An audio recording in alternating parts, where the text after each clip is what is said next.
y'all? Welcome to Jackalope Tales, Urban Legends and Music, where we uncover, is it real or is it a jackalope tale?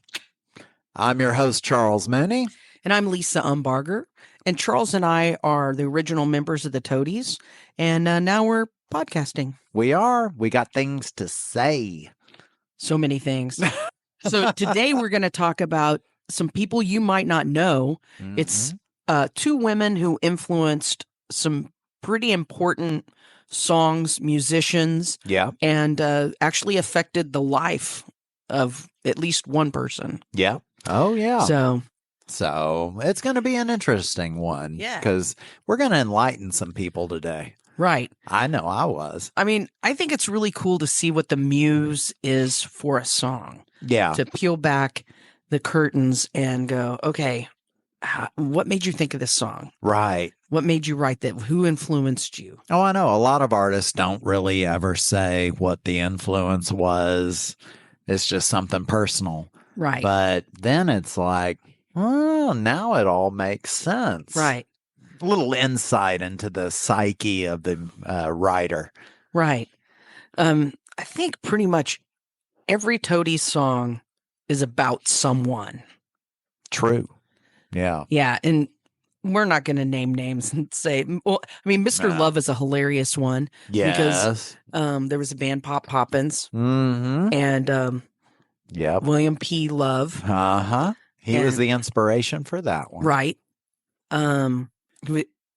Now, of the dark aspect of the songs on Rubberneck, that was right after Todd's divorce. Right. So that's where everything kind of started really getting dark because we just sang about digging holes. Right. And then all of a sudden we're singing about dismemberment. Yeah. Yeah. Stalking. Yeah. Drinking beer out of someone else's fridge. Right. Oh, it was. Yeah. Right. And, but there's one particular person, and Charles and I were talking about this. I don't even remember her name. No. Not that we would say it anyway, if we did. Yeah. But she was into a lot of pagan, strange rituals. That's why I probably don't remember the name, because it was almost like you kind of were hands off. Right. She was a little off-putting. Mm-hmm. I don't think paganism is. I mean, to me, I find it fascinating. But she was dark. Yeah. I just remember, I think she came to a few practices and just kind of being there. Right. She would have been Slytherin in Harry Potter. She was very Slytherin. Mm-hmm. Where we're more like Gryffindor or Hufflepuff. Oh. See, I know. We'd just be laughing, cracking jokes and doing all this stuff. Right. And then she's over there. Yeah, like potions and whatnot. Yeah, like stacking stones and all this stuff. It's like. Yeah. And she loved fire. Ah. And the ritual of fire. Yep. And I burn. Mm-hmm. A little bit of Possum Kingdom. Yeah. Yeah. There was that influence there. And there was another song. Now I can't remember the name of it. That she influenced. Oh. But any of the ones that are darker from that period were kind of influenced by her belief system. Yeah. And of course, Todd grew up Southern Baptist. So talk about 180. Right. It was fascinating. Completely. Yeah, it was fascinating to him too, listening to, what she believed in the worship of fire and the elements and. Yeah. It always made me want to go to Todd's apartment and check on Fred. His dog. His dog. I know, right? Sure. Make sure he's doing a wellness check. Yeah. A wiener wellness check. Luckily, he was okay. Later. So I have an interesting one who's pretty famous. Her name is Kathy Smith. See? Just kind of a generic name. Doesn't mean anything. Doesn't mean anything until I tell you the reason why she's famous, most famous, is she's associated with John Belushi's death. Wow. Right. So most people, they'll go, oh, yeah, now I do remember that because it was in all the newspapers. Oh, and I remember him passing. Right. Oh, and that, yeah. I mean, people were mad because he was, he was SNL back then. Oh, yeah. Mm-hmm. I know there were huge names back then, but he was who you tuned in for because he was such a wild card. You didn't know if something... You didn't know what was going to happen. It was like Robin Williams shows up and there's improv and it's crazy. Yeah, that's a good lots analogy. Of sweat. Yeah. So that's her. So let's jump in. Let's paint the picture of Kathy Smith. Okay. She spent a long time jumping from musician to musician and breaking many hearts. So she must have been good at something. Yeah. Because they all were pretty sad when she left. Oh, wow. And so most of the songs that they wrote about her are her leaving, and they're sad. Leaving trails of tears. Oh. So she first dated Levon Helm from the band. Yeah. And she was also a backup singer for the band. Oh. Yeah. So she is actually a talented vocalist as well. Okay. And for the band, she influenced these songs, inspired these songs. Short Fat Fanny, The Wait, which is what? The song The Wait is such a good song. Oh, that's like the band song. Right. And allegedly Chest Fever, where the band would change the words up a little bit each time. And Annie was a nickname that they gave her. Oh. And so whenever you hear Annie, that's her. Yeah. Okay. So,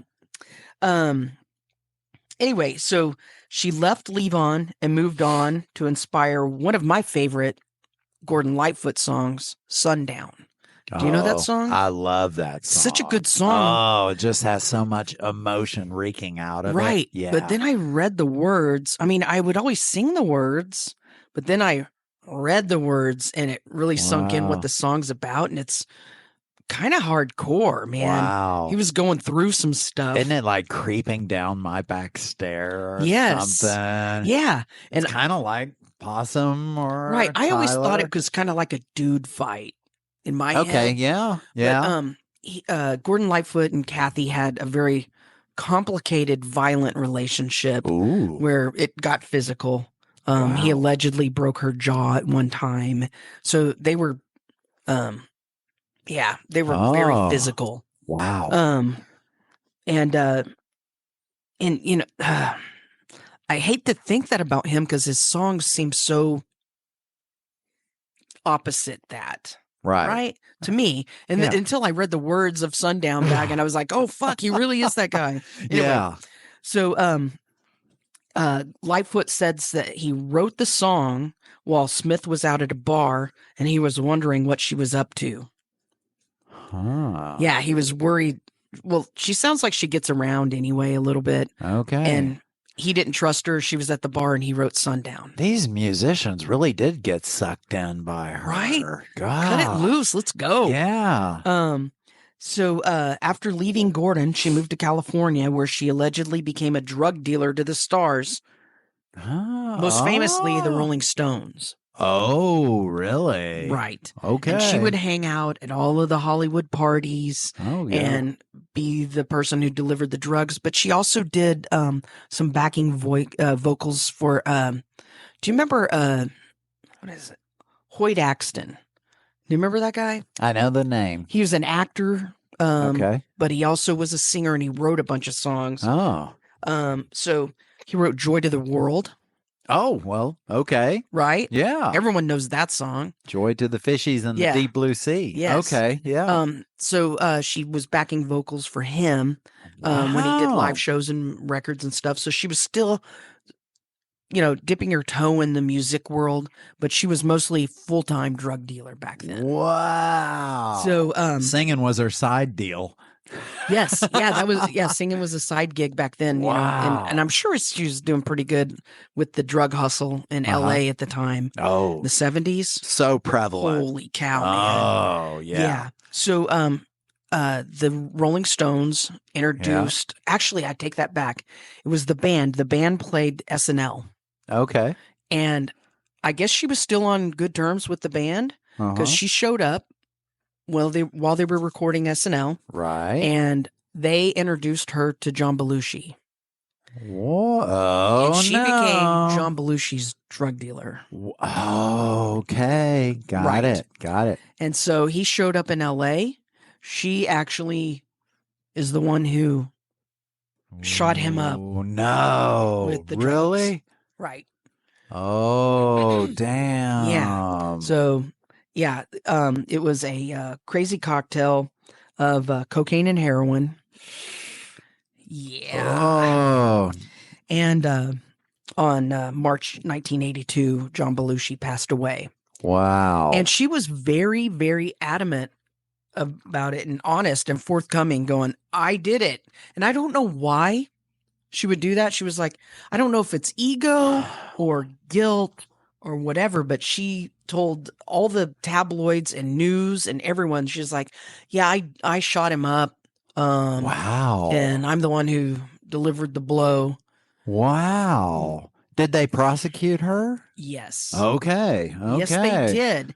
And you know what? If she didn't say anything, maybe this is part of her penance, you know? She's like, I think maybe she might have had some guilt at the time. Yeah. And I'm guessing she was probably using as well. Right. That would be my guess. Right. So she would eventually serve 15 months in jail. Which to me doesn't seem like very long for admitting to actually murdering someone. I know. Even if it's unintentional, isn't manslaughter more than 15 months?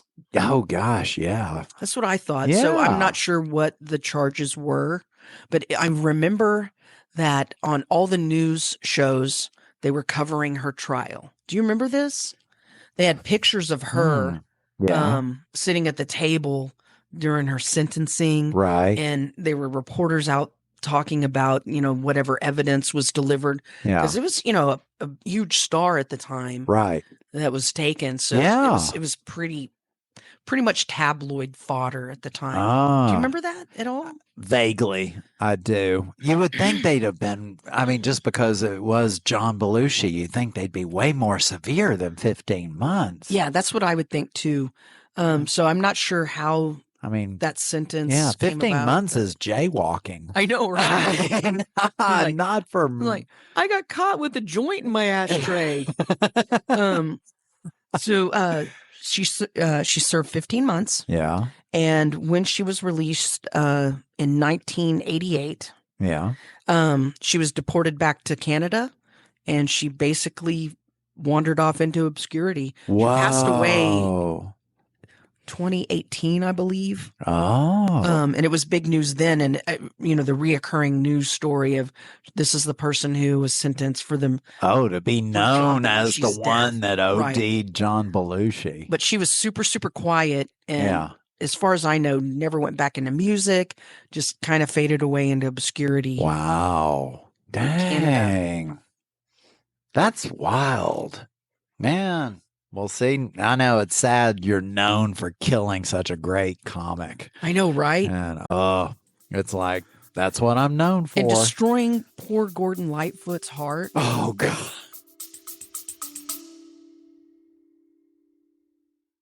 Are you suffering from high-quality podcasts? You see, quality podcasts stimulate parts of your brain, leading to an irksome condition called thinking. But suffer no more, my friend.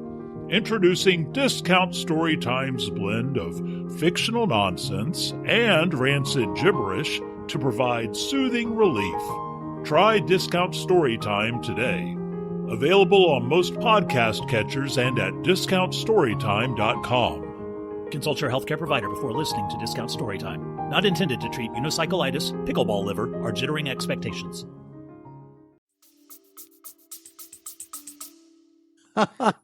That'd make me want to move to Canada. I couldn't live with myself. Poor guy.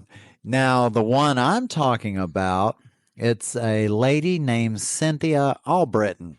I do not know who this is at all. I know. You don't know her by that name, but she was a American visual artist and self-described recovering groupie.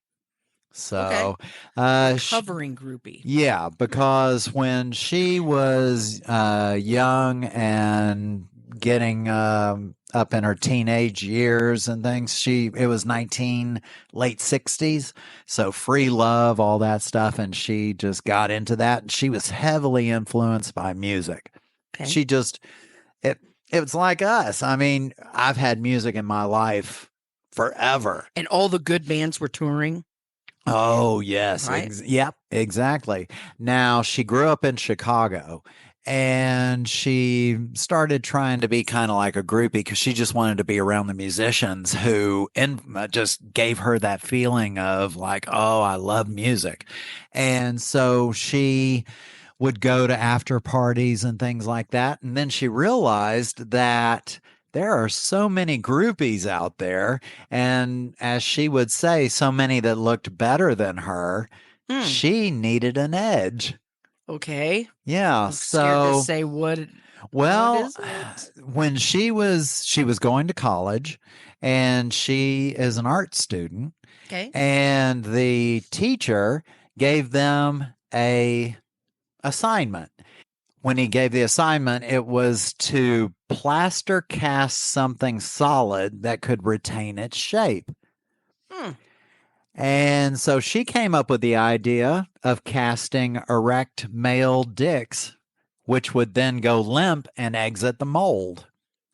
So she, and so being an artist and loving music, she realized that that was her in to being kind of different from all the other women that were there. This is so yeah. Okay. So I have she questions. became known as Cynthia Plaster Caster.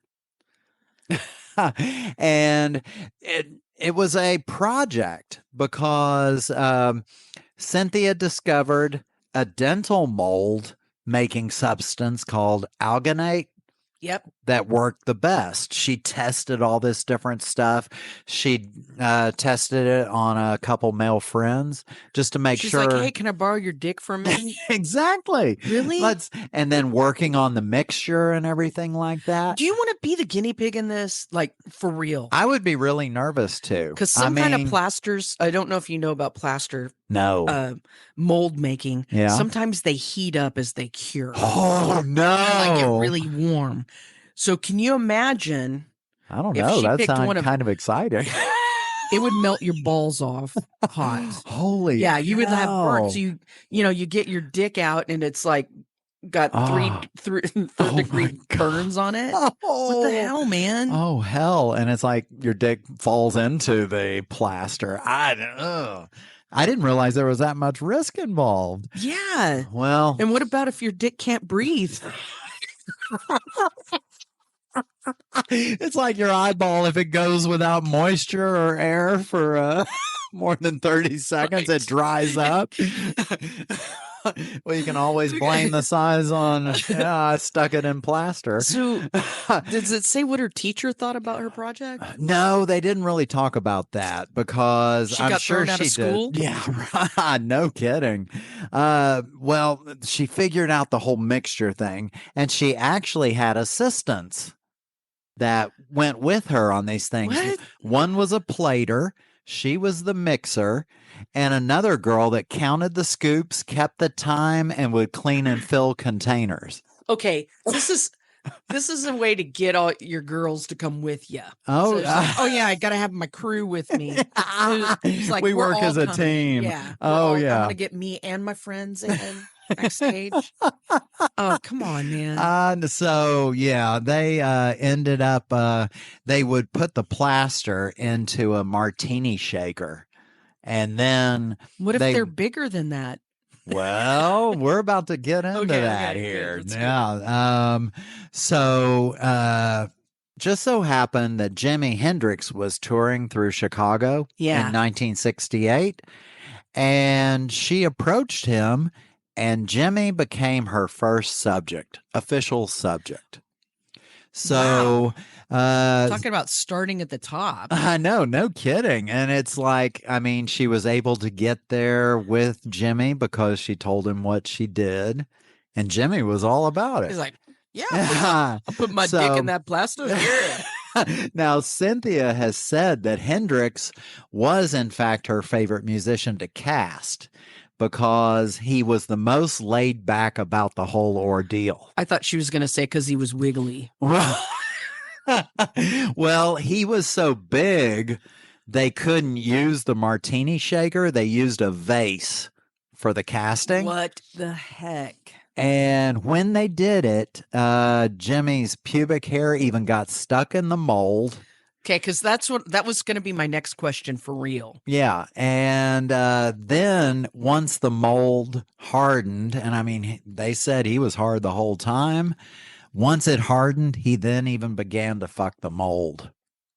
So he was like into this. So, and I'm trying to get a picture in my head of this guy, laid back guy, with a vase on his junk. Yeah. Oh, I know. And she said he wasn't panicking. He wasn't. There was everything fell was in good. love He was with the just vase. chill. I know. He's like, I'm gonna have baby vases. He balled the vase. I know. So, but now the interesting thing about this too is she ended up doing like over 50 musicians, and some of them would succeed, some would fail because it's like the plaster didn't dry correctly, because it's not like the most scientific environment, right? But to tell you some of the other people she has done. Yeah, I want to know. Wayne Kramer and Dennis Thompson of MC5. What? Eric Burden of The Animals. Okay. Tony Stevens of Foghat. Drummer. I met him, and if I had noticed, I could say, dude, I saw your dick mold. See, you didn't miss Or like out. shown up and go, hey, I got this plaster. And I hear you do this. See? And Whip it out, dude. I know. Drummer Ainsley Dunbar, who drummed for the Frank Zappa's Mother of Inventions and Journey. Pete Shelley of the Buzzcocks. What? Now get this. I thought this was more like early day kind of 60s, 70s musicians. Yeah. She has done it to Jello Biafra. What? Yes. She's done it to Martin Atkins, the drummer for Ministry, PIL, Killing Joke, and Nine Inch Nails. She has done it for David Yao. What? Jesus Lizard. Yes. And so she's done all those. She's passed away. Her molds have been in art exhibits, things like that. Is there a coffee table book? Because that would be really awesome. Wouldn't it be fascinating with the stories behind each one? Oh my God, yeah. But I'd only look at the pictures. Yeah, definitely. And like check it real close for pubic hairs, because that's what I was. So is it just the penis, or does it have the balls? Actually, she said with Hendrix there was some little ball impression on it. So, but because he's banging it. Oh yeah. Now it's funny though, because here's the tie-in. These are the songs that she inspired. Jim Croce wrote a song called 5 Short Minutes. And I know when I told you that, and you were like, Jim Croce? Right. No, he never had his done. It was a song just about her. And then... Did you know her? I don't know. Because, I mean... she was getting famous just as for what she did. I mean, it was around the music world where these musicians were almost like, I hope Cynthia Plastercaster shows up for me. I wonder why my parents never talked to me about it.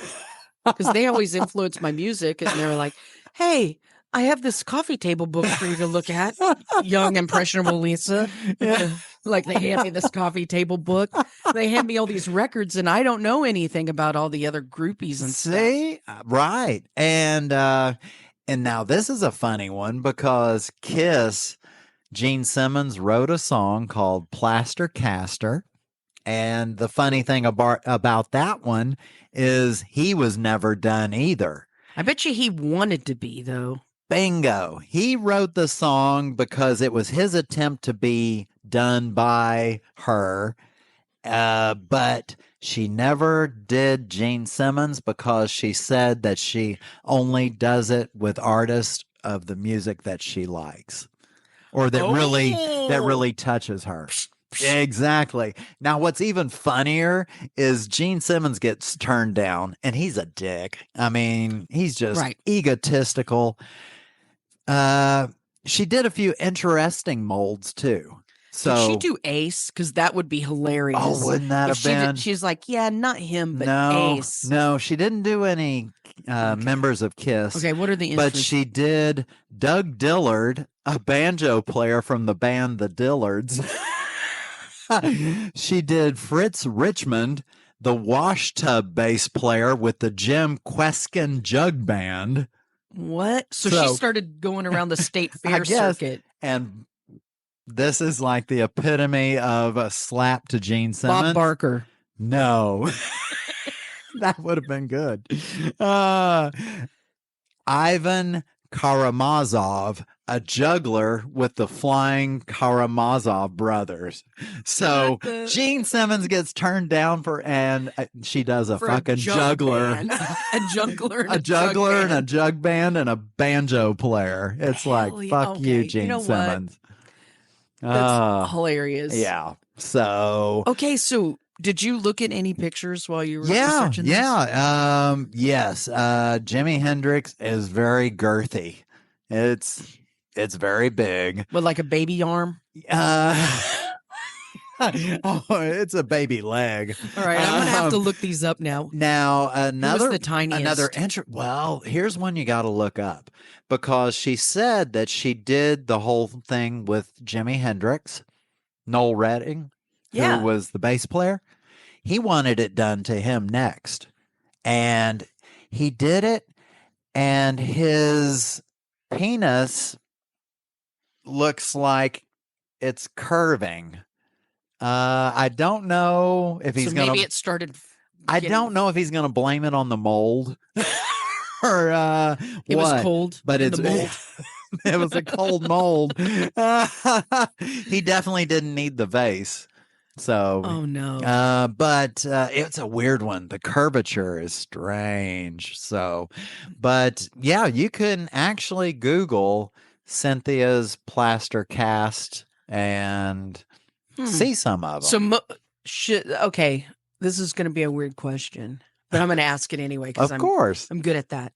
So, should any of the guys not had so much self-confidence to have were you looking at it and going, why did you volunteer for this? Yeah. With your little it's Vienna sausage. Right. No, some of them definitely were not a boasting size, but I guess it was just the fact that they could be one of the ones done in plastic. See, I think that's cool because it's not the size, it's the motion of the ocean, right? Where did we learn that? Showgirls? I don't know. I mean, it's like the philosophy of Showgirls. I've always thought it's the slide of the stream, but okay. Yeah. Okay. Something like islands in the stream. I don't know. So I think that's cool that they're going, yeah, I'll do this. And it's not just everyone who's like all pumped up and yeah. And what's really cool too is that in her last few years, she started doing women's breasts. She did Karen O of the Yeah Yeah Yeahs. Yeah. The lead singer of the Macans or the Mackans. But she did a small handful of those. I wish she'd done she branched bums. out. Don't you think it would have been good to do butts? Oh my God. And then you'd have all your ass hair removed after they pull the plaster off. You'd be as smooth as a baby. Right. She should have done butts. Because what would you use? Like you could make a fruit vase. Walk in with a big barrel. you have like a tub, like a shallow tub, and you put in the stuff and you say, just sit in this. And you sit down and she's like, hands you a magazine. Here's People magazine. You can read like who's the hottest guy is. And there's no pressure about staying hard for long enough. It's just your bum. Yeah. And then you sell a famous bum as a fruit vase for your kitchen. And you're like, I don't know if you saw this, Holy but this hell. is Typo Negative's bum. And the lemons and the avocados you're eating out of that are from his bum base. And then you could have different size bums for Right. depending on how much fruit you need to serve. Exactly. Like a salad bowl. Yeah. Look at this And the tight, banana sweet could little, be stuck right in the middle. Look at this sweet little tight Iggy Pop salad bowl. It's just a flat plate. Poor Iggy. Oh. I think that's a really freaking cool story. It really was wild. I mean, talk about someone thinking outside the box to be the one to Outside get in. the vase. Outside, yes. But it's cool because she didn't do any damage. She didn't seem No. like I have an unsavory feeling of groupies, right? Yeah. Yeah. And feeling an opinion of them. Yeah. And it sounds like she made it fun and cool. Yeah. And they say she was really just a very sweet person and just happened to do something that And she turned got to out- do something and bring her friends to look at guys' dicks. Oh my God. She's And like, I mean, nothing's going to happen. We're just going to look at some dicks. yeah. And then you just have them around the room as you listen to their music. Ah, see, That's that's crazy, pretty isn't it? cool. I know. So Hmm. I don't know. Like if you could get that on a T-shirt, David Yowles, and wear it to a show on the 31st when they're in town. God. I know. Now we And I wonder have if to he would ask say him something about it. and recognize it. Oh, Like he shows that you're at front, you're up there, front row, and he looks down and he's like, "Is that my wiener?" That would be great. you would get his attention. Yeah, I think that'd be funny. Instead of wearing the band shirts, you wear their dicks on your shirt. And just boom the picture, Right. so it's a big size. My God, that's awesome. Great story though. I love it. Oh. You know what goes good with groupies? Kazoos. There's not very many groupies for kazoo players. Yeah, no, There should be more. yeah, I know. There's that stigma against kazoo players, Right. And, well, I mean, I think it's but they because, do vibrate their lips real well. Right. And I think it's because they hang out at amusement parks. And you can't have them hanging around children.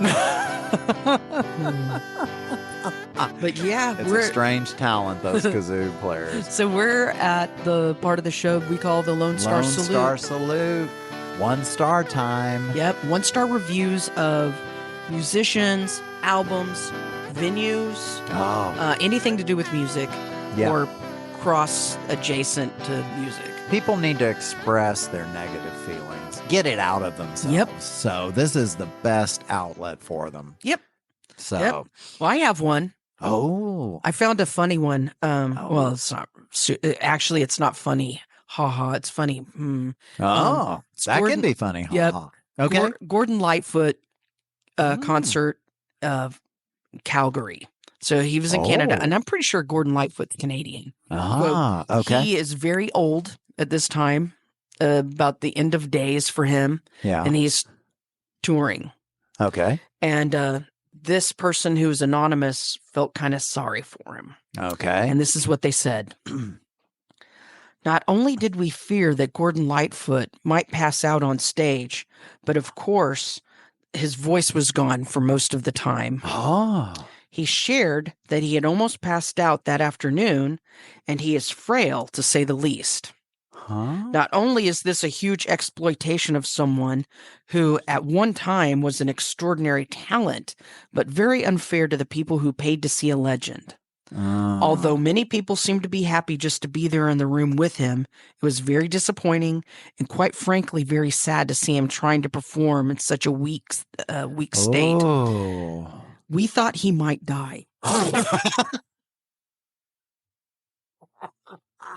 Can you imagine? I'd pay to see that. Being in a show and you're like really going, oh my God, are we going to see the end of this guy? Oh my God. He must have just been so out of it, incoherent. I saw some shows at the end of his career where he was very frail looking. Oh. And I don't know if it's management or, who was pushing him out there to do this. But he did struggle through some songs and did not sound like Gordon Lightfoot. When you get in that shape, just stop. Stay at the old folks' home. Yes. And play, whatever at the piano and Just sing stay during there. lunch in the little cafeteria. Right. During the puppet shows. God, I'm not or when they're selling insurance at the old folks' while you're home. eating your Jello.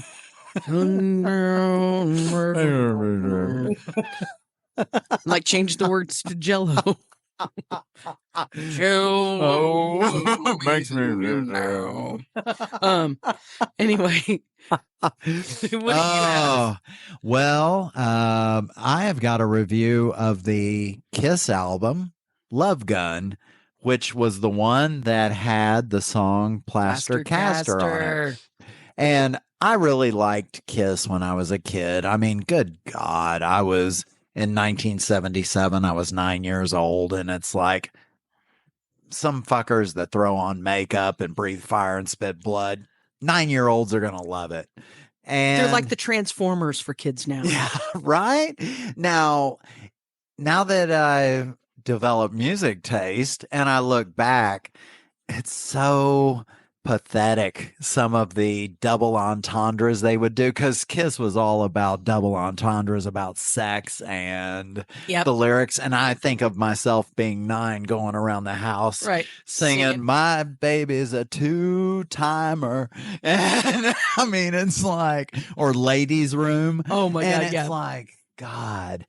But anyway, get up. There seems to be this whole a group where the first 5 Kiss albums are like the Kiss for people, and Love Gun is the 6th. There's that group that says the first 5 albums, after that, they suck. Which were you? You know what? I've really, I don't even listen to them much anymore. There's that little flutter in my heart I feel whenever I see like old footage of them, because it used to be even hard to find footage of them back in the old day. Because what's your favorite Kiss song? It would probably have to be Strutter. It's a good one. It was just one of those, because I think that's the first song on their first album. Yep, it's a good song. But okay, so let's hear about Love Gun. Yeah. So this reviewer said the first 6 Kiss albums are the only legit Kiss albums. Love Gun is schlock, pure and simple. This album is a face first belly flop into the cheesy sleaze rock category.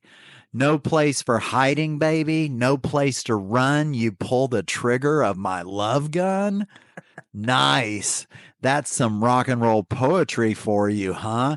Kiss was done by 1977. Fact. Whoa.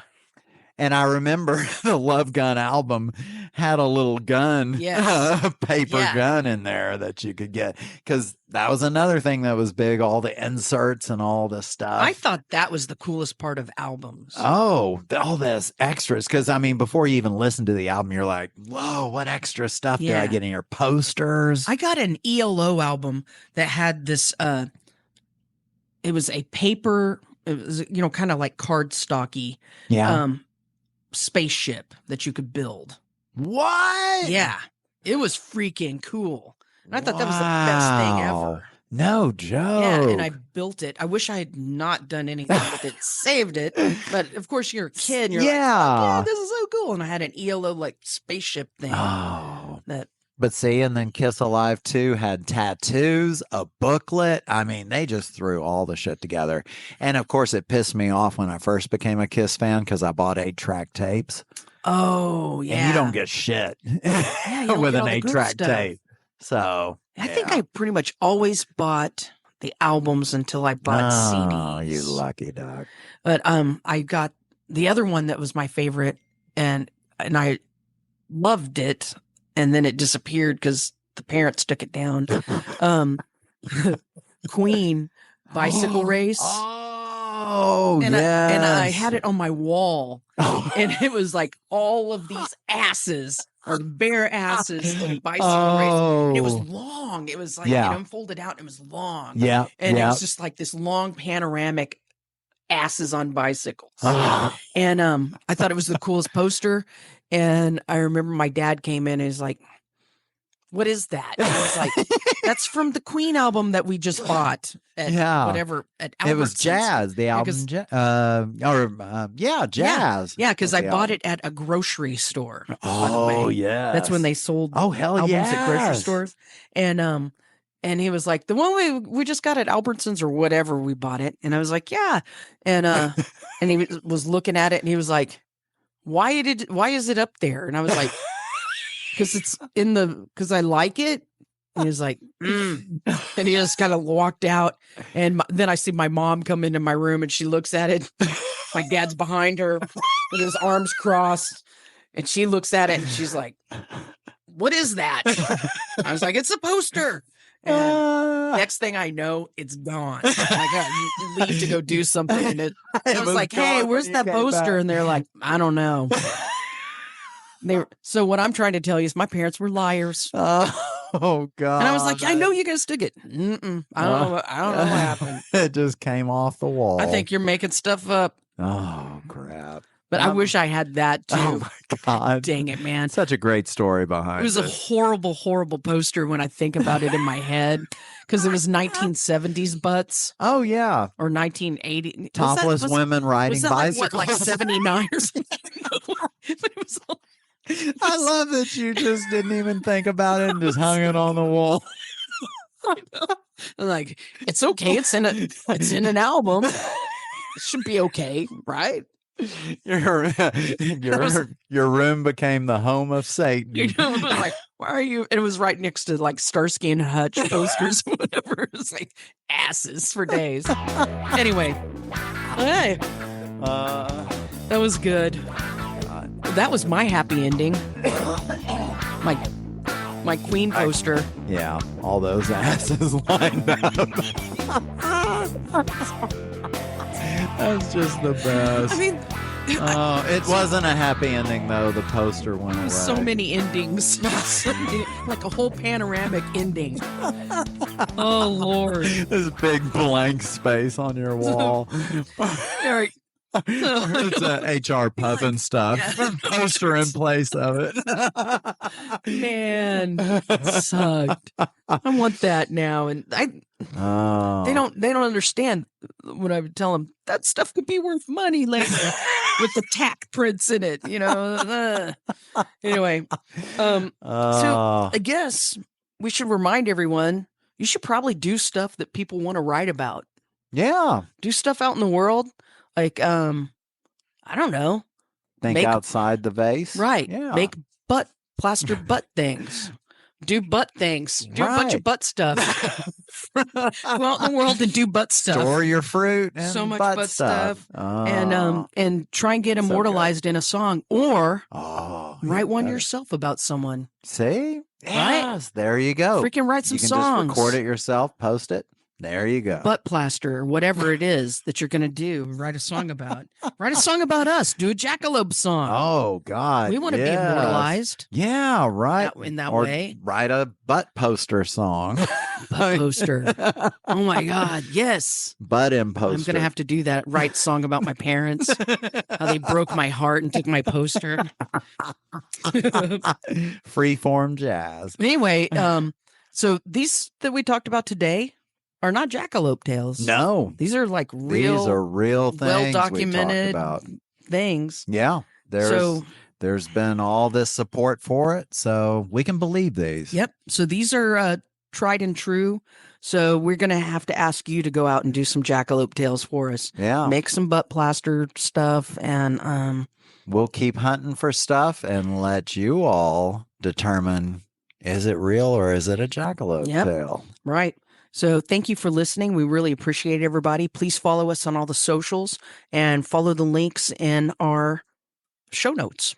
Yeah, definitely. Like, subscribe, rate, leave us a review on Apple Podcasts, anywhere you get your podcast, videos on YouTube. Send us a text. Send us a text, and Lisa and I will answer. Right. Because we're the only ones doing this. Right. We're the only ones. And please join us next time as we ask, is it real or is it a jackalope tale? Jackalope. Meh. Can you make a butt noise?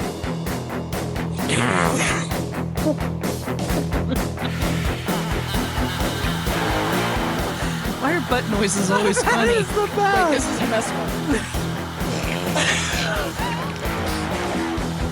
That is queso right there. That's a queso cast.